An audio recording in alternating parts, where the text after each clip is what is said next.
एमती एक घटना घटी केन्दुझर जिला सदर थाना सुआकांटीफांडी अंतर्गत बाया पंडादर गाँव में होती सशस्त्र डकायती। गाँवर संग्राम केशरी नायक घरे पशिले 8 जन मुखापिंधा बंदूकधारी डकायत प्रथमे ब्लांक फायरिंग कर घर समस्त सदस्य को गोटे घरे पशाई 6 लाख ऊर्ध्व नगद टंका और 11 लाख ऊर्ध्व टंकार सुना गहना लुटि नेले। समान ढंग से गोटे दिन पूर्व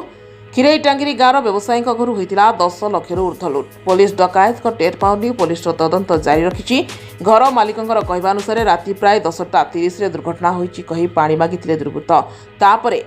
8 जन लोक घरे पशि बंदूकरू ब्लांक फायरिंग कर घर समस्त सदस्य को गोटे घरे पुराई सबकिछि लुटि नेथिले।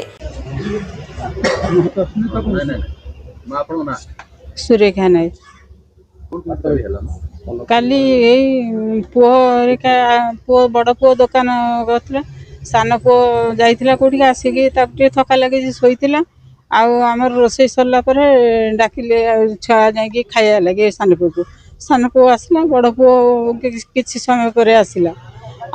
समस्ते आम खाऊ सांग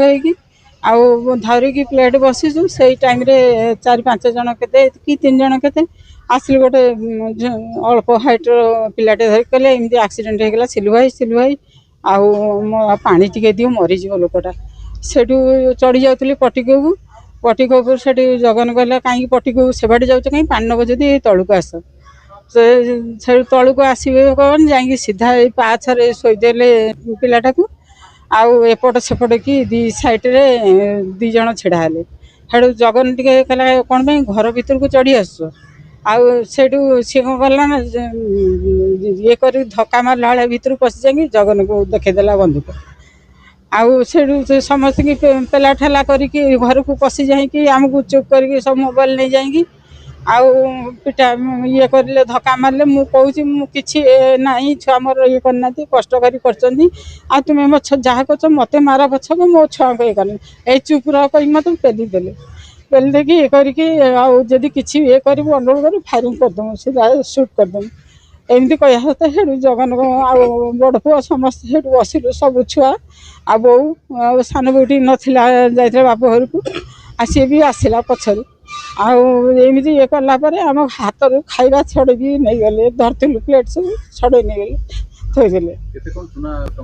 सुना बड़ बोरे गोटे एत बड़ ये कान गोटे डबा सान बोरे गोटे डबा थिला सान बड़ बोरे 4टा हार देखू चूड़ी फुड़ी सान बोरे भी हार भार सब पुअर भी हार सब नहीं मोर चेन मुदी सब नहीं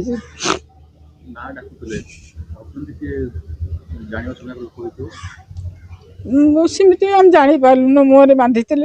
सेमती किसी जापारूनु ओडिया सिलु भाई पूरा डाकिले आपर हिंदी रे सब कथबार्ता करके देखेले गन सब देखे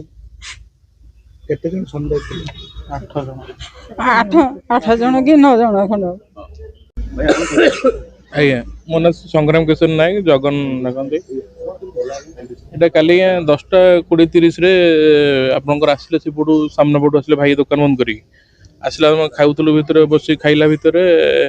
आपन डाकिले भाई ना धरी डाकिले सिलाई पानी दियो गोटे बैक घटना जाइलु पड़गलु प्रथम कहले मैंने सेपटे तलू गली आस एपटे दूसरी तार आप देखो ये पार खोलला भितर तो पानी पुतुर आनिक देला भितर से 4-5 आगे डोर टाक ये करदे मत डाउट लगे डाउट उठेला भितर जन खसी पड़ा तले खसला भितर सागे सागे बंधु काटिकी 2 जन देखला भितर से जन ठिया होता आज्ञा से मिस फायरिंग उपरको कला आज्ञा तार आम भितर पूरा बंधु लगे मुंडे भितर को नहीं गला समस्त रोषे घर गया से बस बस कही पूरा हिंदी में कथबार्ता होती सब 8 जन देखी आज्ञा 8 जन ऊपर तल सब पड़े छाड़े भितर को सब सब कर मिनिमम 30-40 मिनट भितर जाकर बाहर पुणे बाहर की आउ गोटे घर आमको भितर पूरे बाहर पटू कड़ मारदेला एपट सब बंधुक 8 जन साथ धरते आज्ञा सुना और कैश खाली आज्ञा सुना तो मुझे जानी 5 लाख से 20,000 नहीं 4,80,000 टका भाई 2 लाख टका थी दुकान पे तले आ सुना थिला आज्ञा मोर 15-20 लाख टका पाखी सुना आज्ञा झीर मिसिक भाउजर सुना भी तले माँ के रखनी सेपटे रूम रे खाली तल रूम रखते काली फास्ट 20,000 टका नहीं जाइए सुना रखते जी बोली मामू घर जावा कथा काली आज्ञा ताकू भी नहीं এটা ଆଜ୍ଞା 30 ମିନିଟ୍ 40 ମିନିଟ୍ ଭିତରେ ପୁରା ଆଜ୍ଞା ଆମକୁ ବନ୍ଦ କରି ଗେଟ୍ ଜଗିଥାନ୍ତି, ବାହାରେ ଜଗିଥାନ୍ତି 20-30 ମିନିଟ୍ ପୁରା। ଆଗେ କ୍ୟାମେରା ହାର୍ଡିସ୍ ଫାର୍ଡିସ୍ ନେଇଗଲେ, ସେ ୱାଇଫାଇ ଯେଉଁ କ୍ୟାମେରା ହେଲା ତାକୁ ବି ପୁରା ଖୋଲିଦେଲେ, ନେଇଗଲେ ଆଗେ ବନ୍ଦ କଲେ, ୱାଇଫାଇ ବି ବନ୍ଦ କରିଦେଲେ, ମୋବାଇଲ ଫୋବାଇଲ ନେଇଗଲେ ପୁରା ଆଜ୍ଞା। ଆଜ୍ଞା ପ୍ରଥମ ତ ଆମେ ସେ ପଛପଟେ ଚିଲେଇଲୁ ଆଜ୍ଞା, 20 ମିନିଟ୍ 10-15 ମିନିଟ୍ ରହିଲା ପରେ ଚିଲେଇଲୁ, ସେ ଲୋକ ଆସି ସାମ୍ନା ପଟୁ ଖୋଲିଲେ ଆଜ୍ଞା। ମୋବାଇଲ ନେଇଯାଇଥିଲେ, ମୋବାଇଲ ମୋର ନଥିଲା ଆଜ୍ଞା। ଆମେ ଏଠି ଦିନ ହେଇଗଲେ, ଦିନ ସବୁ ତାଙ୍କ ପାଖକୁ ଦୌଡ଼ିକି ଗଲୁ, ଫୋନ୍ କଲୁ, ସିଏ ଆସିଲା ଭିତରେ ସେ ମାମୁଁ ଏଇଠି ସାଇଡ୍ ରହୁଛନ୍ତି, ମାମୁଁ ପୁଅ, ତାକୁ ଡାକିଲୁ ମୋବାଇଲରେ। ସେ ଯେଉଁ ଆଇଏସ୍ସିକୁ ଲଗେଇଲେ, ସେଦିନ ପୁରୁଣା ନମ୍ବର ଥିଲା, ତାକୁ ଉଠେଇଲେନି, ସକେଟ୍ ଫାଣ୍ଡିଗଲା। ତାର ମୋତେ ଏସ୍ପି ସାର୍ଙ୍କ ନମ୍ବରଟା ମୋ ପାଖରେ ଥିଲା, ତାକୁ 11:25ରେ କଲ୍ କଲି ଆଜ୍ଞା, ବହୁତ ଧନ୍ୟବାଦ ଦେବି ଆପଣଙ୍କ ଇଏ ଥ୍ରୋରେ। ଆଉ ସାଙ୍ଗେ ସାଙ୍ଗେ ରେସ୍ପନ୍ସ କରିକି ଆପଣ 20-30 ମିନିଟ୍ ଭିତରେ ସାଙ୍ଗେ ସାଙ୍ଗେ ପୋଲିସ ଆସିକି ପୁରା ବହୁତ ଆଜ୍ଞା, ତାଙ୍କର ଆମର ବହୁତ ଆଶା ବି ଅଛି, ଭରସା ଅଛି ବି ପ୍ରଶାସନ ଉପରେ ଆମକୁ ନ୍ୟାୟ ମିଳିବ ଆଉ ପାଇବ ଇଏ। ରାତି ପ୍ରାୟ 11:30ରେ ସଂଗ୍ରାମ ବହୁ କଷ୍ଟରେ ବନ୍ଦ ଘରୁ ବାହାରି ପୋଲିସକୁ ଯୋଗାଯୋଗ କରିଥିଲେ, ହେଲେ ପୋଲିସ ଆସିବା ପୂର୍ବରୁ ଡକାୟତ ଗ୍ୟାଙ୍ଗ ଚାଲି ଯାଇଥିଲେ। ଦେଖନ୍ତୁ ଆଜି ବାୟା ପଣ୍ଡାଦାରରେ ଗୋଟେ ଡକାୟତିର ଇନସିଡେଣ୍ଟ ହେଇଛି। ମୁଁ ନିଜେ ସ୍ପଟ ଭିଜିଟ୍ ପାଇଁ ଆସିଥିଲି। ଆମ ପାଖରେ କିଛି କିଛି କ୍ଲୁ ଅଛି। ଆମେ ଭାବୁଛୁ ନିଶ୍ଚିତ ଭାବରେ ଯେଉଁମାନେ ଇ କରିଛନ୍ତି ସେମାନେ ଧରା ପଡ଼ିବେ। କାଲି ଯେଉଁ ତୁର୍ମୁଙ୍ଗାରେ ହେଇଥିଲା ସେଇ ଘଟଣାରେ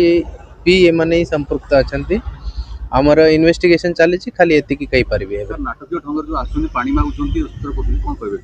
ଦେଖନ୍ତୁ ଏସବୁ ପାର୍ଟ ଅଫ୍ ଇନଭେଷ୍ଟିଗେସନ ଅଛି। ଆମର ଇନଭେଷ୍ଟିଗେସନ ତଦନ୍ତ ସରିଲେ ଆମେ ସବୁ ତଥ୍ୟ ଆପଣଙ୍କୁ ଜଣାଇବୁ। ଏଇଟା ସବୁ ଇନଭେଷ୍ଟିଗେସନର ପାର୍ଟ ଅଛି। ଆମେ ଇନଭେଷ୍ଟିଗେସନ ସରିଲେ ଆପଣଙ୍କୁ ସବୁ ତଥ୍ୟ ଜଣାଇବୁ। ତେଲକୋଇରୁ ଧୀରେନ କୁମାର ପରିଡ଼ାଙ୍କ ରିପୋର୍ଟ, ଜାଗୃତି ଲାଇଭ୍ ମିଡ଼ିଆ।